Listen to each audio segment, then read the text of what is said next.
ஒரு மனுஷன் விவசாயம் பண்ணுறான்னா, இப்போ நம்ம நினைக்கிறோம் விவசாயம்னா நெல் பயிரிடுறதுலேருந்து ஆரம்பித்து அவங்களாம் விவசாயிகள்ங்கிறோம். முயற்சி பண்ணுறவங்களாம் விவசாயி, முயற்சி பண்ணாங்கன்னா அவ்விவசாயின்னு பேர்.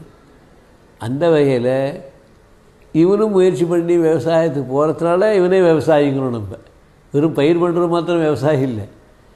இன்றைக்கி பயிர் பண்ணுற விவசாயிகள் சொன்னாலும் அவன் முயற்சி பண்ணி எடுத்து சிரமப்பட்டு காத்தால் போய் எழுந்து தண்ணி ஊற்றி அதெல்லாம் பண்ணி பயிர் பண்ணி எல்லாம் பண்ணுறதுனால அவனை விவசாயிங்கிறோம். ஆக யார் முயற்சி பண்ணி காரியங்களை செய்கிறாளோ அவன் விவசாயி. யார் ஒருத்தன் முயற்சி பண்ணாங்க காரியங்களை செய்யாமல் போகிறானோ அவன் விவசாயி.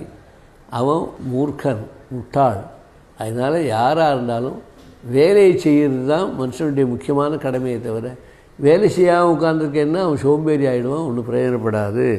அதனால் விவசாயாத்மிகா புத்திகி ஏகேக குருந்தனந்தன. வேலை பண்ணணும், நல்ல வேலை பண்ணணுங்கிறத தீர்மானமாக நீ இரு.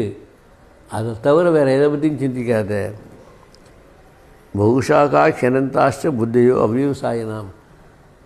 அந்த மாரி நிச்சயமாக இருந்து ஒரு வேலை செய்கிறேன்னு சொல்லாமல் போட்டால் என்ன ஆகிடும்?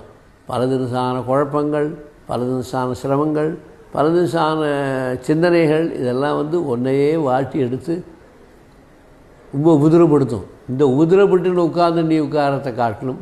நல்ல டைவர்ஷன் தெரியல, நல்லபடியாக வேலை செய்கிறோம், நல்ல வேலை செய்கிறோம், தர்ம வேலை செய்கிறோங்கிறது அந்த மாதிரி வேலை செஞ்சுட்டேன்னா உனக்கு எல்லா நன்மைகளும் கிடைக்கும். அதனால் வேலை செய்ய மாட்டேன்னு சொல்கிறது நீ சொல்லாதே. வேலை செய், நல்ல வேலை செய். கர்மயோகத்துக்கு வா, ஞான யோகத்துக்கு வா. மோட்சம் அடைகிற வழியை பாரு.